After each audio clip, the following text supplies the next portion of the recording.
Hello and welcome to the Common Heathens podcast. If you would like to find out more about us and what we do, you can visit our website www.commonheathens.com. And now, the next episode of Common Heathens.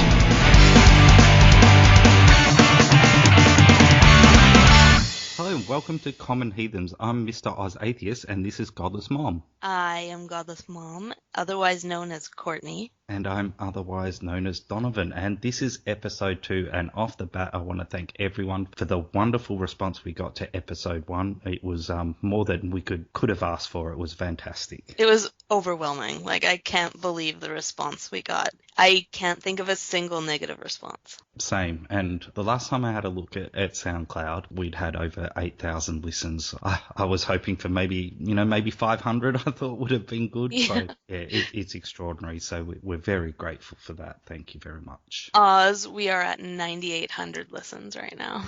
Wow. I know. That's fantastic. If we hit 10,000, I'm going to do a happy dance. Well, you'd have to videotape that. That would be for patrons only, I think. Speaking of patrons, we have one. And so thanks to Andrew, who is our first patron. We appreciate that very much. Yes, we do. It's so exciting to get your first patron. And it's just, it's amazing to me that people are willing to part with their hard-earned dollars for, something like this that you and I are doing. I mean, we put a lot of work into it, and I wouldn't say that, creative stuff like this should be unpaid, but it's still amazing to me that people like us that much, Yeah, exactly. It's probably something we'd be doing anyway. Yeah, but to have support, to say, yep, I like it, I'm going to help, I'm going to support your show. Yeah, it's great. It's wonderful. Yeah, I mean, you and I, for the longest time, we talk in DM on Twitter anyway, so, I mean, really the only difference here is that it's audio and we're recording it. Yeah, exactly. All right, so how are you doing anyway, Courtney? Anything new going on in your world? We might be moving soon, but just business as usual over here. How about you? Yeah, same. We're in the middle of winter, so it's freezing cold, and right. We're all rugged up. But yeah, apart from that, right. I'm in the middle of summer. Yeah, that's so weird. That whole hemisphere thing. Yeah, you're on the complete opposite side of the globe. Yeah, but sorry. Yeah, I was just gonna say, I'm not sure you could get further away from where I am than when you are where you are. What's the word? The antipodes? Something? Yeah, somebody said that on Twitter after our first episode. Oh, right. Remember that? He said you guys are like I can't remember the word either. And I call myself a writer.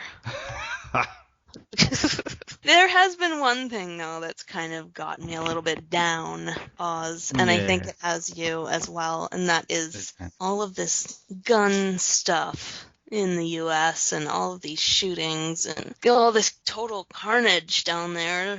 I don't know what to think of it. It's kind of getting me down. The same. It happens so often that you think, well, it's just another news story now. But then, sometimes there's one that I guess strikes a bit closer to home, or I don't know, for whatever reason hits you a bit harder. And I think that the Orlando shooting, I mean, not just for the amount of people, but the situation, and it was just horrific. And so hard to comprehend that could happen, that someone could walk into a club like that and kill 50 people. I cannot get my mind around that kind of behavior. Yeah, I totally agree about the Orlando shooting. I even right when you were just talking about it just now, it's like a million thoughts fighting for dominance in my head, I don't know where to put my focus on any one thought, and it's so difficult to talk about anything to do with what might have caused this, what are the factors that led to this, because people just,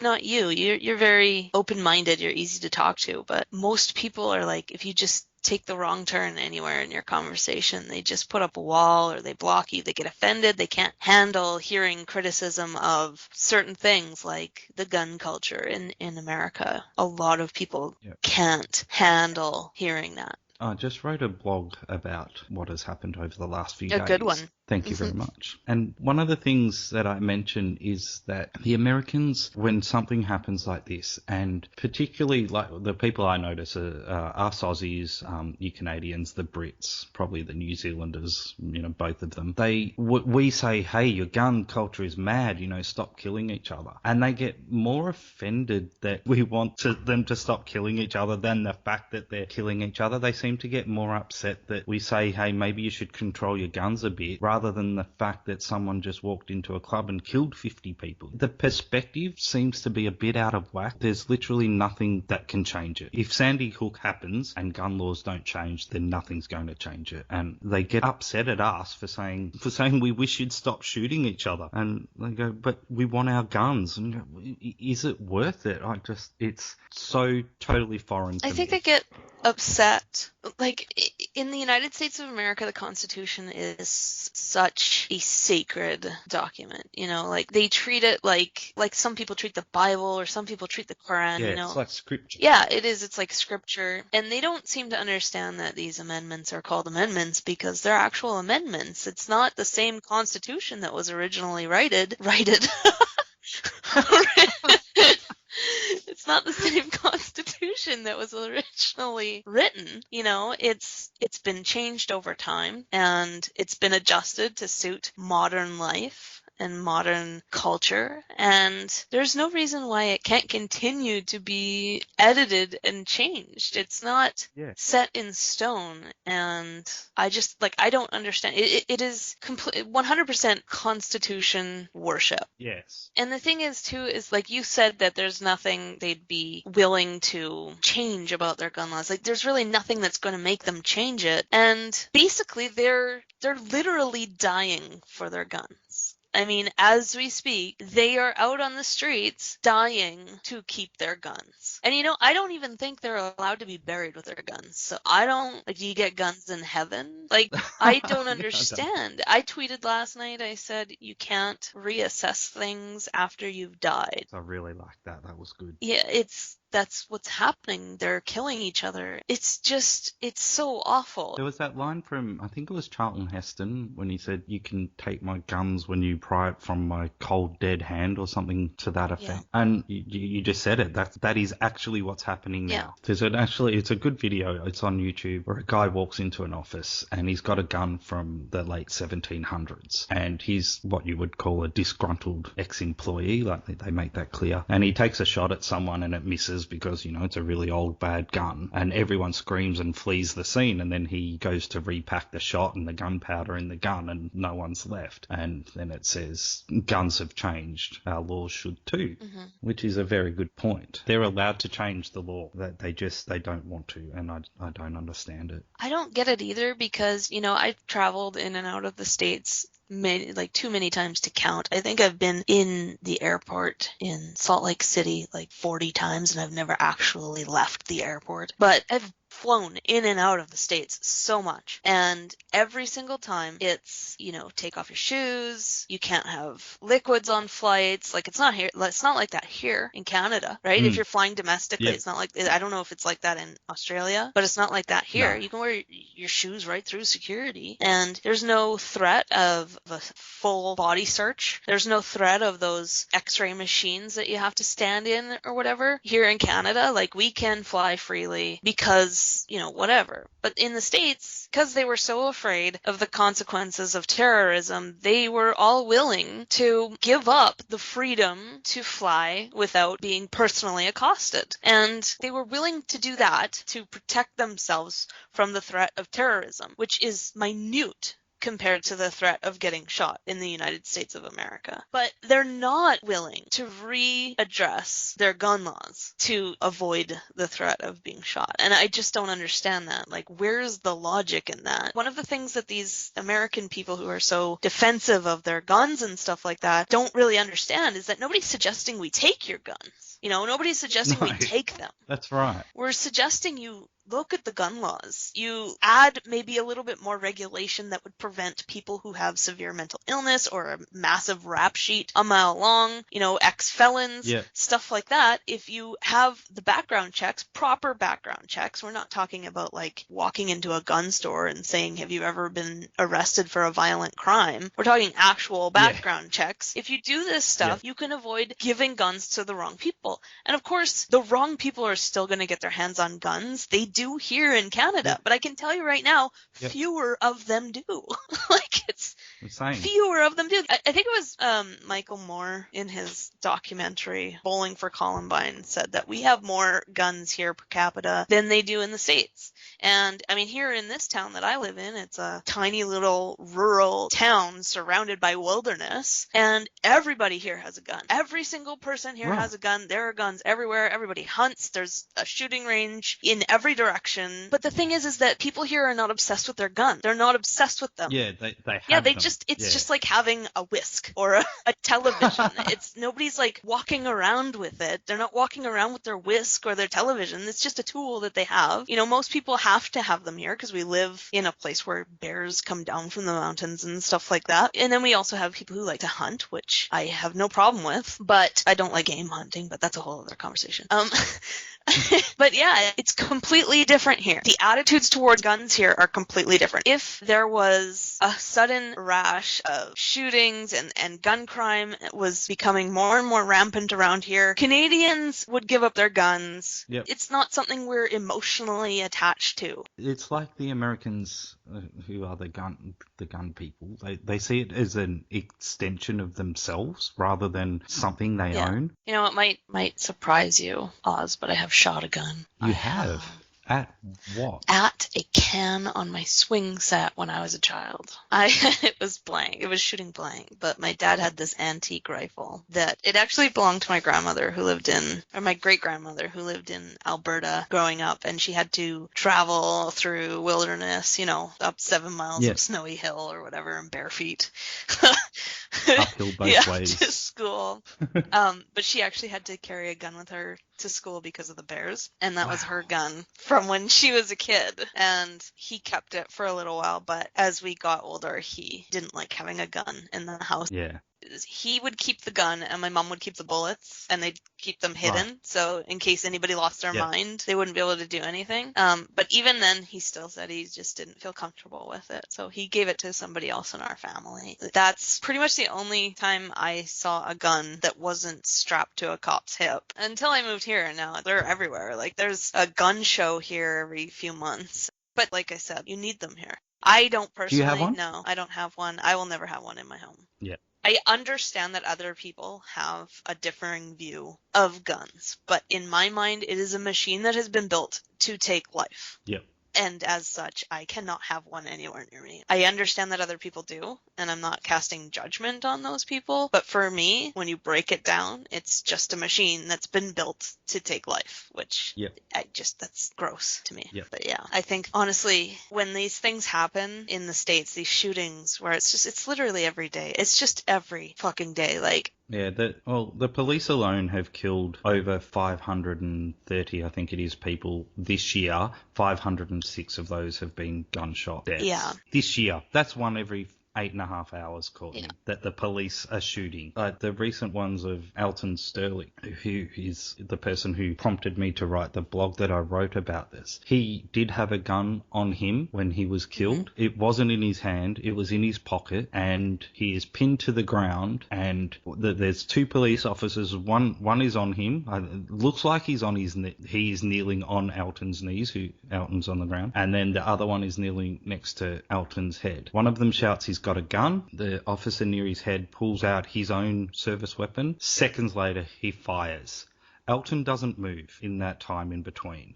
I don't know why this man shot him. It's just horrific. He is lying on the ground, pinned to the ground. The thing is, people say you need the gun for self-defense, and they cite the Second Amendment where it says for a free state. And you talk about this on Twitter, and Americans who are into their guns will say we need them in case the government wants to take over. You know, like a tyrannical government, they need to protect themselves from it. This man was shot because he had a gun. The weapons were drawn when one of them said he's got a gun, then moments later he was shot. One can only think that if he didn't have a gun on him, he may still be alive. Yeah, I know that there's racism that goes on in the States. You know that I've spent a great amount of time writing about wrongful convictions, which seems to affect majority minorities. And it's just, you know, there's tons of racism. I'm not denying that. But I think that these shootings have more to do with the gun culture because the cops, they're trained to shoot. If they see somebody going for their pocket or they see somebody going for a weapon, they're trained to shoot. Now, granted, sometimes they don't react as quickly when it's a white person, and that's definitely a sign that there is some sort of link to racism involved here. But I think that if you want fewer people to be shot by the cops, then the cops need to be less afraid that the people they're pulling over have guns. Like, Yeah, they're shooting. I know that there's cops out there that are shooting people because they're assholes and they're just power hungry douchebags, right? Like, I know that that's happening. I'm not denying that. But there are also cops out there who have shot somebody because it's a knee-jerk reaction they've been trained to have if somebody goes for something in their pocket. Yeah. They're in the United States of America where anybody can have a gun on them. And it's likely that anybody can have a gun on them. In Canada, a cop pulls you over and it's a very minute chance you have a gun on you. And if you do, it's probably a rifle on your gun rack on the back of your truck. Yeah. You're not carrying it around in your pocket. It's not a handgun. Canadians don't have handguns. Yes, we don't have them. Yeah, so a cop sees you reach for your ID and he's not welling up with panic thinking, shit, I'm going to die here. Yes. They're just getting their ID. But in the States, a cop might feel differently about that. I'm not trying to defend the police. I don't know, and nobody can know what motivated them to do this. Nobody can, and I think that people get too sensitive when you offer a differing opinion or you offer maybe this happened and it wasn't necessarily just that. People get hurt and offended and then just trying to propose another way of looking at something. And I don't really understand why people get so upset by that. But I do think that there are cops out there who are shooting because they're afraid they're going to die and they have been trained to shoot. Yeah, I agree. Within hours of Alton Sterling being killed, Falando Castillo was killed by a police officer. Yeah. And his sister actually recorded some of the aftermath of that. And you can see Falando in the car. He got blood on him. And the police officer is standing at the window with his gun still drawn, still pointing. And he says, I told him to stop. Like, he's clearly panicked. Obviously, he's just shot somebody. He's adrenaline, probably got more adrenaline than blood running through him at that stage. He's so on edge. Then Falando's sister says, but you told him to get his ID. So exactly what you were saying, like the cop says, show me your ID. You go for your ID. He says, stop, because he thinks you're going to get a gun. So he shoots you because he's thinking, if I don't shoot you, you're going to shoot me. Yeah. That doesn't happen here. If a cop comes up to you and has reason to ask for your ID, if you get it out, you're getting your ID. There's 0.0001% chance in this cop's head thinking you're going for a gun. Yeah. Whereas, like you said, in America, they think you probably are. They panic, and it is, in my blog, I reference a study that says that an unarmed black man is 7 times more likely to be shot by the police than a white person. They're scared, and I think you're right. It's not necessarily racism as such. It's not sit at the back of the bus or you can't drink from this particular fountain. Mm-hmm. But I think they think, black guy, I better be scared, reaching for something, it's me or him. They shoot, and it's just crazy. And then on Twitter, someone said, well, this is even more reason to be armed. And I thought, what do you mean? Like, Falando was legally carrying a concealed weapon. He had a permit for it. He was armed. He was armed. It did nothing for him. Yeah, he was shot anyway. And he was shot not because he was armed, but because the cop thought he might be. And this is the NRA keeps saying, we need to be armed, more guns, you know. if we were all, I actually saw someone say if we were all armed, this would be a safer place. It was a cop who had pulled over to talk to a white guy about open carry. He had an AR-15 on his back. But no, if you're all armed, everyone is walking around all the time thinking anyone's going to shoot them at any moment, and people will panic.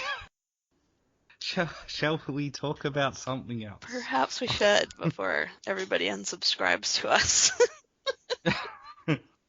Having said all that, I do want to say I love America. Me too. I actually have tickets to go to California this year, so I think I've written before about my love affair with New Orleans, and yes. I do love that country. I love their television. Yes, they do make good TV. They do. That is for sure. And good movies. Well, they have made good movies. And good food. They have amazing food all over the place, like barbecue in the South. And don't get me started on New Orleans again. But I think that's the part that's the most upsetting. Honestly, it's the part that's the most upsetting, is the fact that there are people there that I love. There are people there that I have admired my whole life, my favorite authors, my favorite historical figures. Some of the greatest media I've ever consumed comes from there. It's I care about it, and that's why it sucks so much, is because you don't want it to crumble. You don't want this to be happening to these people. No, you don't want to see this level of life lost. It's just, it's devastating to people outside of the country too. I think that's a good point. We say all this not because we have a dislike of America. It's the opposite. We have a love of it. And we know that America's greatest is extraordinary. This country can and has done things that no other country can do. Yeah. They just put a spacecraft in orbit around Jupiter, for God's sake. Yeah. They are capable of the incredible. And when I spoke about what they can achieve versus shooting a man who's pinned to the ground, and people say, but there's corrupt cops everywhere, people get shot everywhere. And I think, yes, but with America, the gap between their best and their worst, I think that's what strikes me. Whereas other countries, they're not putting people on the moon. They're not sending spacecraft to Jupiter at the same time as doing these other things. And I think that's the perplexing part. Like if they stopped, took a breath and focused on what they can achieve, rather than the fact that they need to hold on to their guns, that they need to be worried about the next person around the corner and whether or not they've got a gun and all that kind of stuff. They could be anything. Mm-hmm. And that's where this comes from. It doesn't come from a hatred of America or a dislike or wanting them to fail. It's wanting them to achieve, because when America achieves, we all benefit. Mm-hmm. And I'd love to see more of that and less of this awful stuff. Yeah, well, I woke up this morning. I always check Twitter first, check the trending stuff to see what's happened overnight. And this morning, Anaheim was trending. And I was like, oh, hell no. They did not fuck with Disneyland. It's that now. It was just that some hockey trade happened with the Anaheim. Ah, right, yes. So, but the first thought is there was a shooting, but that was what went through my head, was don't fuck with Disneyland. Like, there's stuff about that country that I love, and I don't like the idea of it being messed with. Furthermore, I mean, you know that I fight against the death penalty and stuff like that. I don't like the idea of people dying. You know, I don't like the idea of people being killed. Like, obviously people die. This is life. But I don't like the idea of healthy, vibrant people being killed. It's gross. Like, that is, to me, the worst thing. Yep. It bothers me. It just bothers me so much. And I have to, when I hear these things happen, I have to take time away from Twitter, or I am going to alienate all of my American followers. And because I just get so mad and I just want to, spew, and I can't.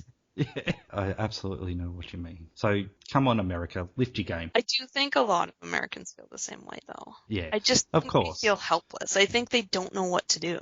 Yeah, I've had several ask me if I've got a spare couch over the last few days. Yeah, me too. I've handed out, visa information and crap. Yeah, and a couple of people that I'm a little bit closer to on Twitter, I've said, come on over, I'll tell the government I like you, or, I'll put in a good word for you. There are Americans that want to get out. Like, they're not liking it either. And hopefully that's the seed of change. There's this old Canadian comedy show, which I think got global recognition. It was called Kids in the Hall. And there's this one skit. I can't remember what happens in the skit. It was at a restaurant or something like that. And some guy assumed that the Canadian actor was an American, and he said something about that, and the Canadian guy said, "No, no, no, no. I'm a Canadian that's like an American, but without the gun."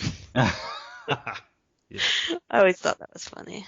You know, that's just a joke, though. It's not meant to be taken personally. Yes. Anyways, I think we should move on. Let's. So you wanted to bring up something else. You mentioned before we started recording that you're a bit over something. Why don't you tell me about that? Well, I get this so much, and I don't really understand why. But you know that I share a lot of memes on Twitter and Facebook and Google+, and they're quotes, right? Mm-hmm. I share quotes from all sorts of people because I like the quote. But I get people who reply to me and they're like, "You do know that this person is a Christian, right?" I don't understand. It's like they're saying to me that because I am an atheist, I'm only allowed to quote atheists. And I don't get that mentality. Do you get stuff like that? Yeah, I get a lot of, I call it whataboutery. Yeah. Not so much, but this person's a Christian, but don't you know that this person did a bad thing at some stage or whatever it is, but it's more like, hey, I noticed this and this is my thoughts on it. Oh, but what about, well, I don't care.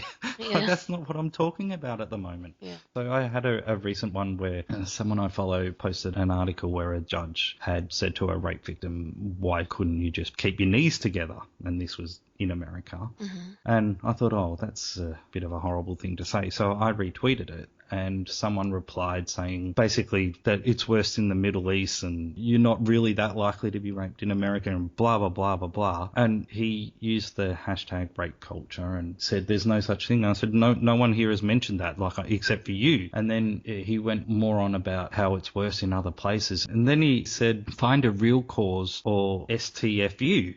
And I thought, no, you don't get to dictate what I tweet about. Like, if I tweet something wrong, like if I've said this happened 4 times and someone says, no, it's only happened twice, fine. I get that, correct my errors. Yeah. But you don't get to pick my subject. You don't get to say what I can and can't tweet about. So that's what I get more than, hey, did you know this is a Christian, I suppose. The other thing, too, is I share a lot of stuff because it's not necessarily that I agree with every word of whatever I'm sharing. Like if I retweet something, I'll retweet stuff that Christians say that's just absurd about God or whatever, because I want my followers to see it and I want a conversation to start about it. Sometimes I am at a loss for words on how to respond to something, and I know that I've got some intelligent as heck followers out there, so I retweet it hoping that somebody sees it and they take it on, Yep. And sometimes I share memes for the same reason, and I want people to sort of start a conversation about it. But I don't want to give away whether or not I agree yet, because I think sometimes that changes how people react to it. So I just share stuff. I just share it without really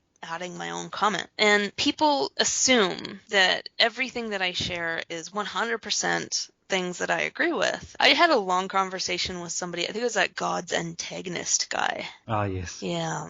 He's been going on and on and on with me lately, and he was talking to me about a meme that I shared that said something about the definition of atheism, the definition of faith, and the definition of religion, and I didn't totally agree with the meme itself. I liked the point that it was making, but I didn't agree with every technicality in the meme. So we got into a discussion about what I did agree with and what I didn't agree with, and he's like, well, if you don't agree with the whole thing, why did you share it? And I said, for conversation, and I said, boy, howdy, it worked, because here we are, having a conversation about it. And he said, fair enough. And that's the point of a lot of the things that I share, but people they assume that I'm just sharing everything because I agree with it 100%. Yeah. And I don't know why people feel that way. And then you find the Twitter accounts that say a retweet doesn't always necessarily mean endorsement, which it's sad that we even have to point that out. Yeah, I always find that why do you need to point that out? Who thinks it is? I mean, I got accused of being a racist once because I retweeted a racist tweet, and obviously my motivation was, can you believe someone said this? Yeah. I didn't write that, but I thought surely that's how this is I can't even remember what it was. And I got into a discussion about it with someone. This is quite some time ago now. And then they said, yeah, but you're just a racist such and such. What do you mean? They go, well, you've retweeted this. And I said, not because I agree with it, but to expose it and to show people that this was said. So maybe I do need a retweet, doesn't mean endorsement, but I would have thought that was obvious. You know, it goes back to what we were saying with the whole gun thing. Like, it's people just get their back up about topics and they can't imagine. Like, there's just so many people out there on the internet that cannot imagine us being okay having a conversation about differing opinions. People just behave in this way where it's like, okay, if your opinion is different, we can't talk. We can't have this conversation. We have to shut it down. And so they can't imagine why we would retweet something like that because we want to have, a conversation about it. It's absurd. I don't get it. Maybe it's because we're older, Oz, and maybe the younger generation just doesn't function the way we do. But I mean, I feed on having conversations with people who don't see the world the same way I do. I love it. I've tweeted, God, I don't know how many times, like over 122,000 tweets apparently. I just had a look. And that's not 122,000 classic standalone make a meme out of this, quote me when I'm gone tweets. That's conversations. It's back and forth. It's, it's questions about, well, why do you think that? And I think you're right. If you shut down disagreement at the first sign of it, then how do you ever expect to help people change their minds? Or how do you expect people to see things from a different point of view? You can't do that unless you're in dialogue with them. Yeah. Blocking them or calling them names or whatever it is, it's not going to help. But if you engage in dialogue, even with people that you strongly disagree with, maybe you can change their mind. Or you know what? Maybe even they can change yours. Maybe they'll show you a point of view that you hadn't considered before. And you go, well, actually, I see that in a new light now. And then you've learnt something, you've grown, you've matured as well. So I think that the dialogue is important because it's the only way you can move on, that you can achieve things with people that maybe don't see things the way you do. Since I've started blogging as Godless Mom and debating on Twitter, I have changed my mind on so much stuff. I have altered my opinions of so much. Like, I would say, like how there's the one side of the argument that calls everybody else the social justice warriors, and then yes. That side of the argument calls everybody else bigots, right? And yep. I kind of feel like I'm somewhere in the middle, but I definitely started as Godless Mom more on the social justice warrior side of things, and yep. I have completely abandoned that after talking to many people who are critical of that sort of movement, if you can call it that. They are, not all of them, I don't like lumping everybody in, but the movement as a whole seems to be very reactionary and defensive, and they block people immediately, and they're not there for discussion. And that's really what I don't like about it. I don't think that's healthy. That's not a good way to live. We can't move forward without discussing. I've never been able to wrap my mind around why people get their back up so easily just talking. Unless you're throwing around insults about their mom. Even then, they don't know what your mom looks like. Why does it bother you? It doesn't bother you. But if they're throwing around insults, I can see maybe getting your back up a little bit. But when you're just having a discussion and two people have differing opinions, I just don't understand it. Like that whole Tommy Robinson interview thing. Yeah.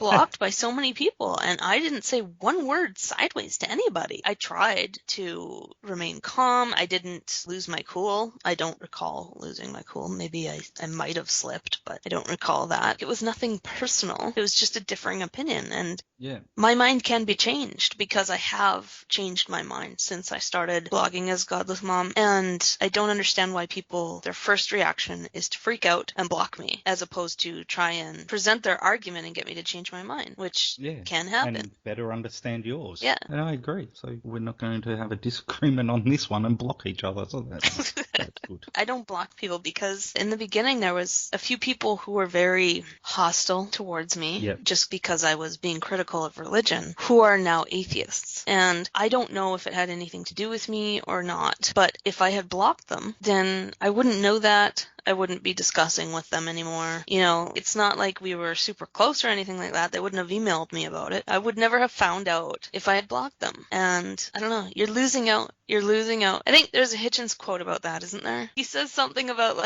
if you stop yourself from hearing something, you're basically limiting your own freedoms. I do have people blocked, people who are only interested in harassment and insults and being downright mean and things like that. But since Twitter brought in muting, I've used that a bit. And it's just not so much for, I don't want to hear you, but I want to hear from others as well. And you've said what you've had to say, and now you're just going on and on and on, and you're not adding any value. And so I do it just for my own peace of mind and for keeping my notifications as clean as I can, because there's a lot of crap that gets sent, and I try to reply to as many people as I can. And, I don't want that filled up with fools and imbeciles. Yeah, I mute people. I definitely mute people. Yeah. I did find that Christopher Hitchens quote, by the way. Oh, well done. It says, every time you silence someone, you make yourself a prisoner of your own action because you deny yourself the right to hear something. He was a very smart man. He was. That's why I don't like blocking. Yeah, fair enough. Yeah.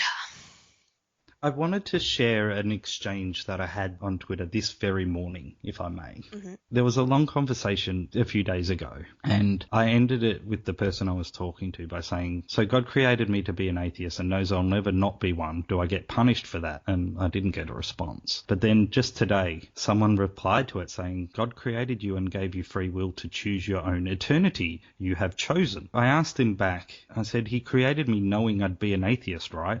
No, he created you in his image. You were brought into the fallen world and your free will took you to this place. So I said, so he didn't know I'd be an atheist. I thought he was omniscient. Is he not? And he said, your simpleton questions show your lack of knowledge or desire to learn, so I can't help you on Twitter. God bless you. Okay. I said, why can't you answer the question? Why insult me by calling it a simpleton question? Did he know or not? And he says, simpleton isn't insulting. Read something, okay? And I said, why can't you answer the question? Did he know or not? It's a simple question. He said, you can't or don't want to understand the answer. It's out there if you change your mind later. I said, so you can't answer the question. Okay, thanks anyway. Then he blocked me. That is... What the hell? That honestly is the model of almost all the exchanges I have with religious people.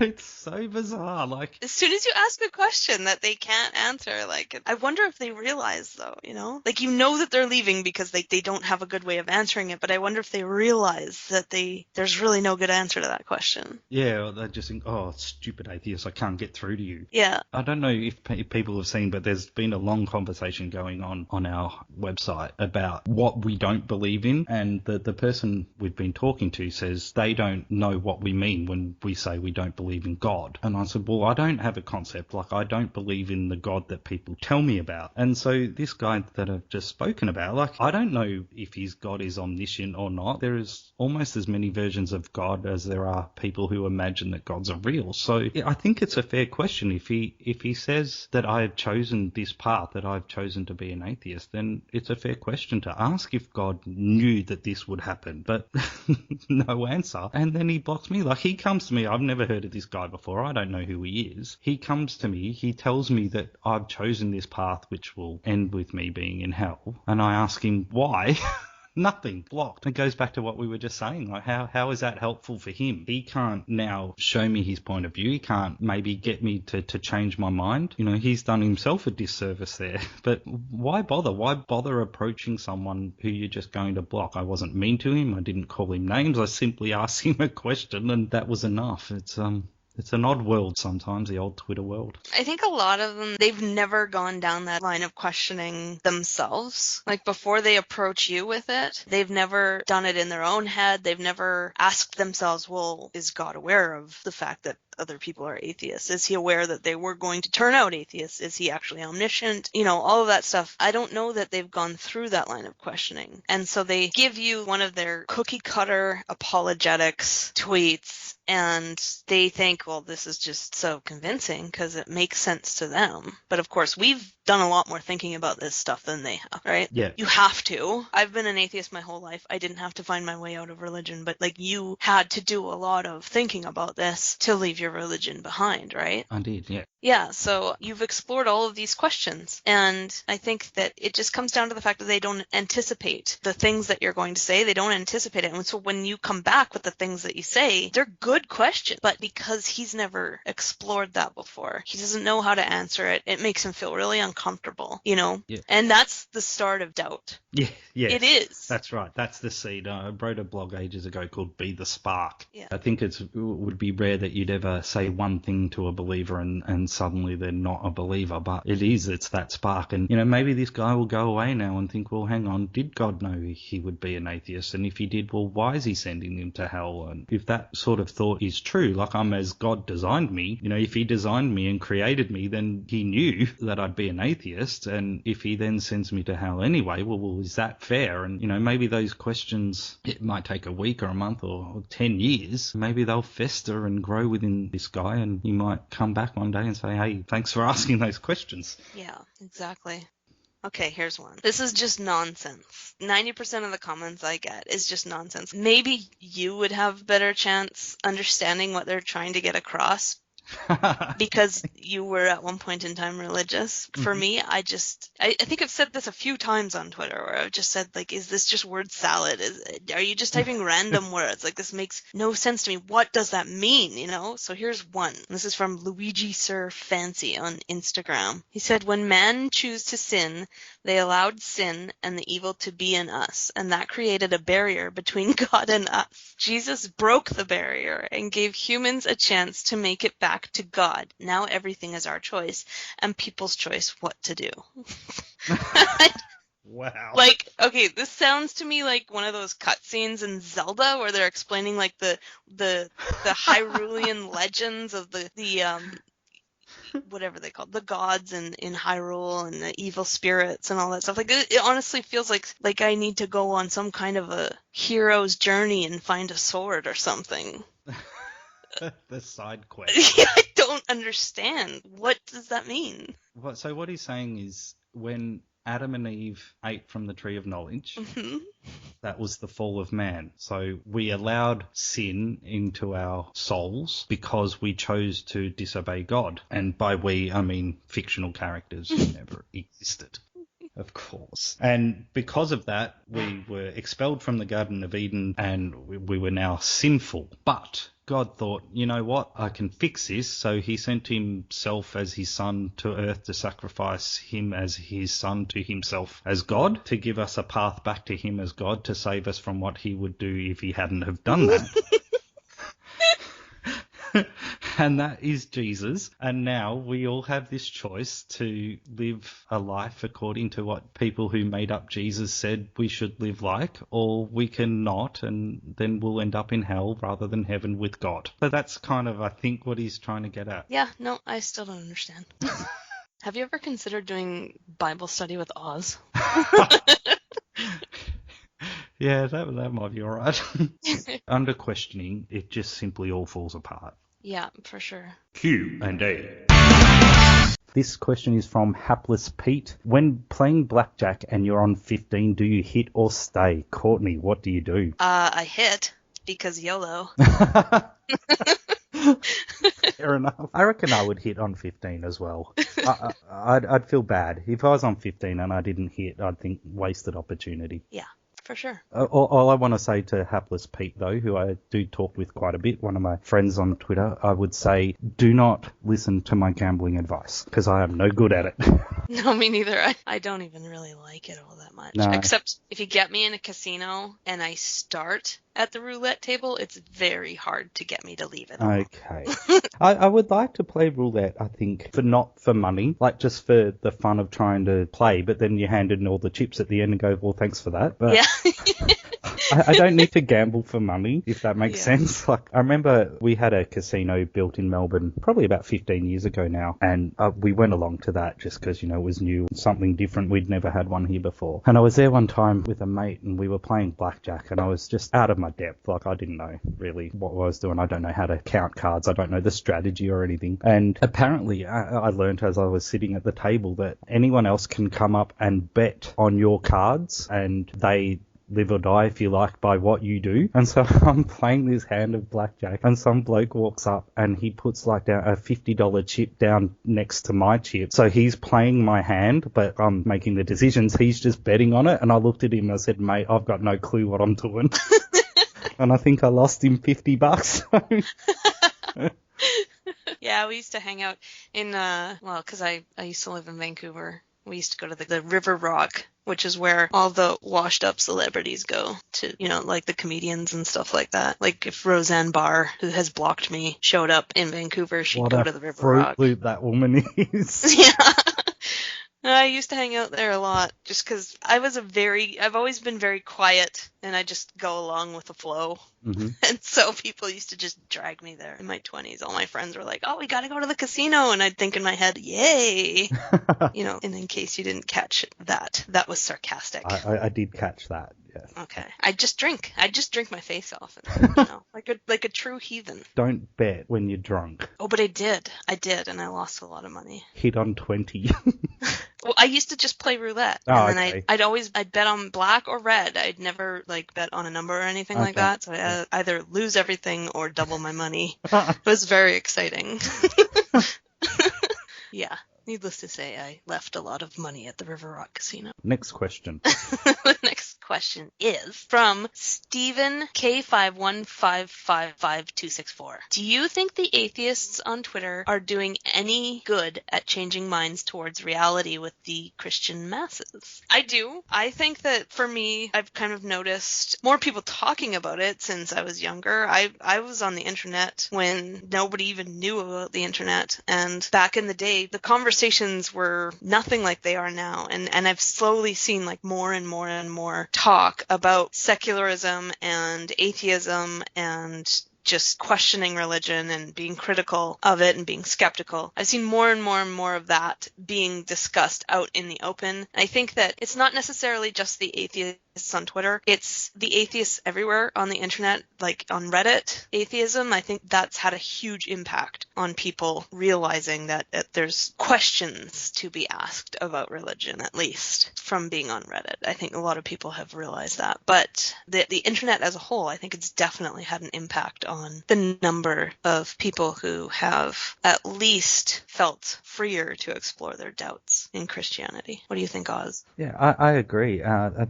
don't know, I guess, the impact of Twitter alone, but I would say it's part of the catalyst. And like you said, combined with Reddit, and you're quite prominent yourself on Instagram, and, there's Facebook posts and Facebook groups. And I think the stuff that's done on Twitter helps with the exposure. And suddenly atheists aren't that one weird person that you tried to avoid. Atheists are everywhere. And I think that's the biggest impact that Twitter and the internet as a whole has on changing minds. And not even necessarily just changing minds, but providing acceptance. It's almost as though sometimes you see photos of a rabbi and an imam and a priest, and they've come together for whatever reason. And although atheism isn't a religion, we're part of that sphere. We are a group of people as well. And I think the atheists on Twitter, combined with all the other areas on the internet in particular, are helping get the message out that there are atheists everywhere, and there's a lot of them. And then that leads to things like the Reason Rally, and in Melbourne we've had 2 global atheist conventions and things like that. And it's not necessarily about getting together to say, hey, religion is dumb. It's more about saying, hey, we're here, we're people, we have a vote, we're part of this society as well, and you need to consider us like we are valid members of this community, and we're not going to be trod on, we're not going to have our ideas and thought ignored anymore. And I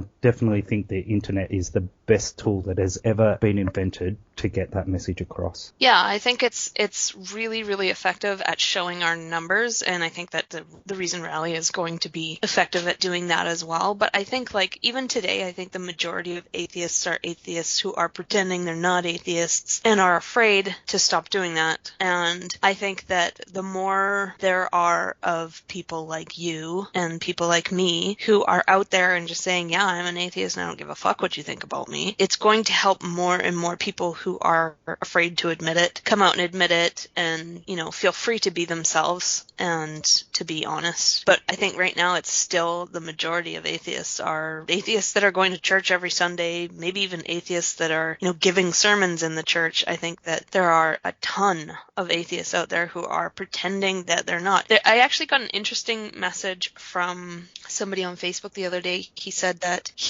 when he started to get onto Twitter and Facebook, and he noticed that there were atheists talking about religion religion and their views on religion and stuff like that, he started to realize that there was more of us than he had thought. He'd always been an atheist, but he'd kept it to himself because he lives in a small town. Mm-hmm. And then he told me about, we've probably all seen the clip. I think Doug Stanhope started a GoFundMe for the woman in the clip. She said it was a tornado in Oklahoma, and she said that they said, I guess I don't know, they said something about God, and she said, I don't believe in God, right there on television. And he lives in that town, and he was shocked when he saw that on TV. He was shocked to know that there was another atheist in the town. And since then, he has learned that there's lots more atheists in the town, as they're slowly starting to feel like it's okay to come out and say, I'm an atheist, I don't believe in God. It's crazy to me to say that. Like, I have to point this out. It's just crazy to me to have to say that, because I've lived my entire life without God. I've lived my entire life surrounded by people who don't give a crap about God. And it's just so weird to me that people experience stuff like that. That's something I've actually wanted to ask you for a long time. I know that you're a third-generation atheist. You're in a part of the world where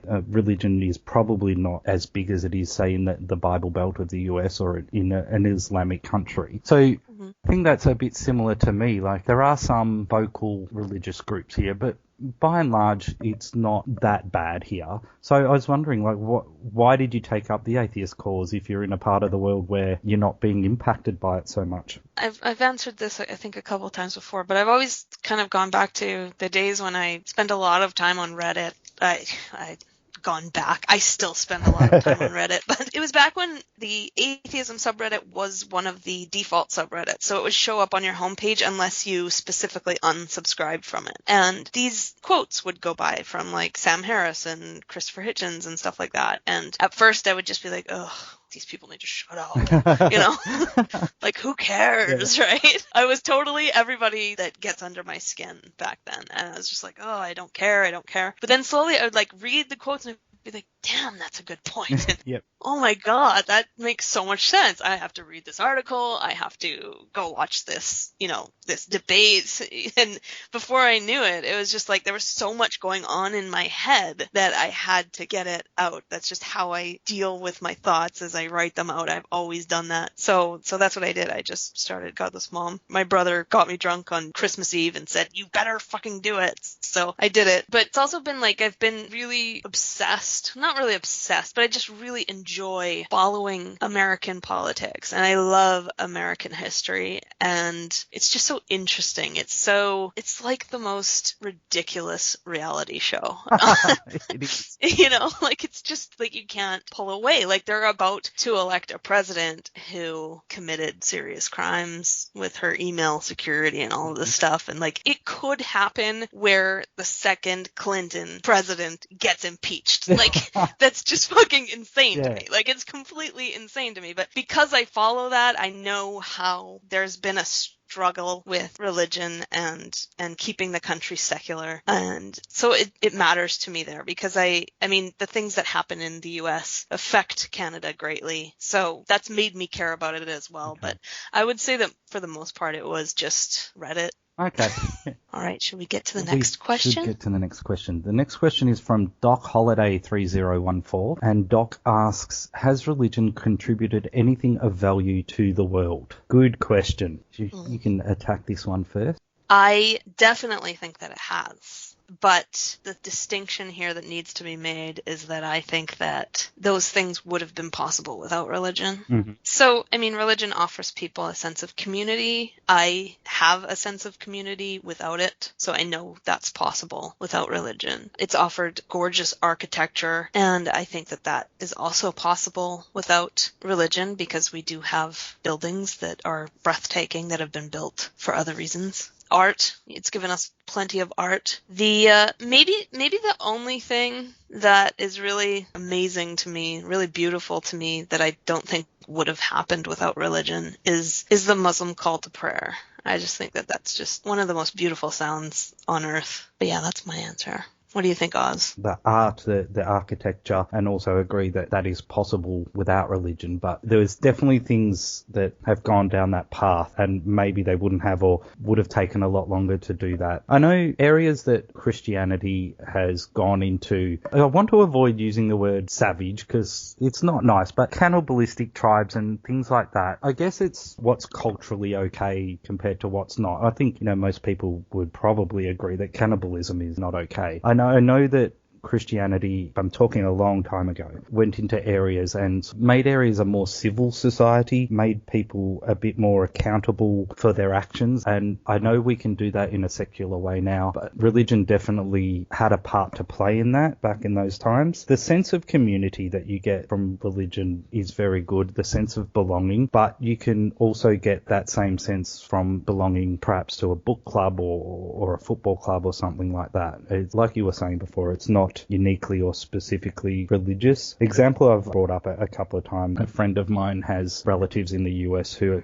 are Mormons, and they moved a fair distance across the country. And when they arrived in the new town, the day they arrived, a local Mormon family showed up with a meal for them. Like they had dinner prepared because, they've just moved to a brand new town. Obviously unpacking and everything like that has to go on. So because of the community network set up through their church, there was a warm meal prepared for them and a welcome to the town. And that is something that was done via their religion. And I know that is possible without it, but, I don't see that sort of happening in a secular or atheistic world. So that kind of sense of community, I think, is the biggest thing. And yeah, not necessarily exclusive, but religion certainly has, I guess, led the way in that kind of thing. But it is certainly being surpassed now by secular endeavours. Mm-hmm. You could maybe say it was almost a necessary stepping stone. I think we're past it now. Like if it did ever have a role to play among humans, that role has expired and it's time to move on. We just need to realise that. Yeah, I think it also served as a gap filler,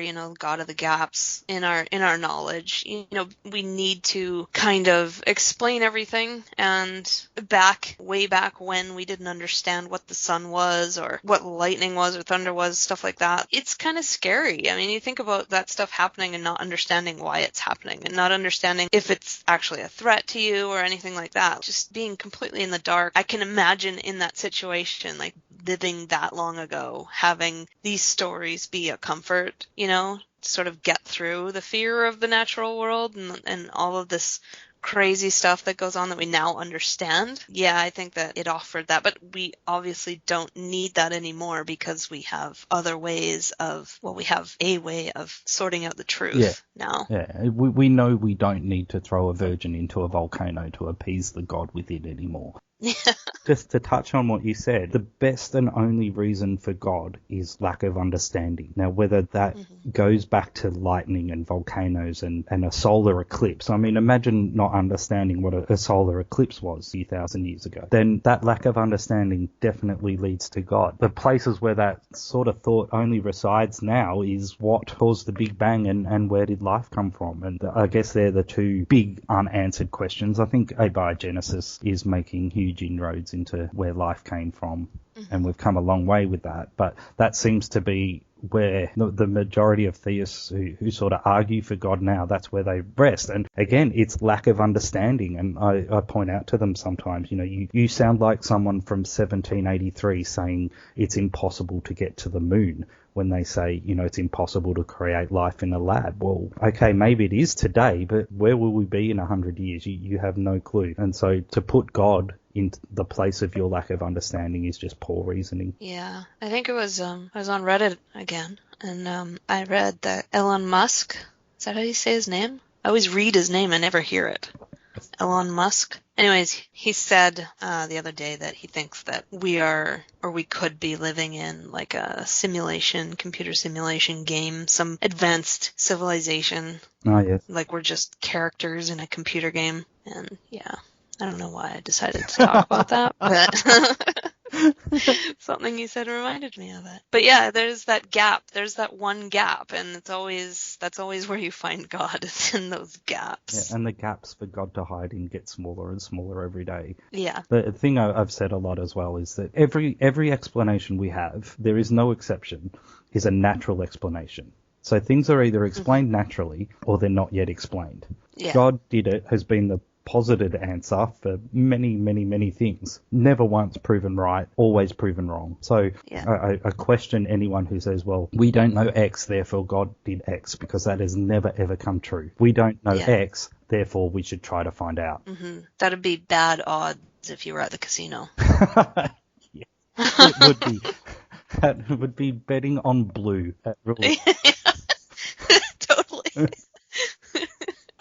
Well, with that, I think we should end this episode. Well, thank you very much. Thanks for listening, everyone. And I hope you join us again for episode 3. If you need to find us, I'm godless_mom on Twitter, and you can find me at godlessmom.com as well. And I am Mr. Oz Atheist on Twitter. Alrighty, so until next time. Hi everyone, I just wanted to thank you for listening to the Common Heathens podcast. I wanted to let you know also that you can subscribe to us on iTunes and Stitcher, and it's great for us if you give us a 5-star review there. You can also subscribe to our YouTube channel. If you want to financially support the show, that would be wonderful, and you can do so at patreon.com/commonheathens.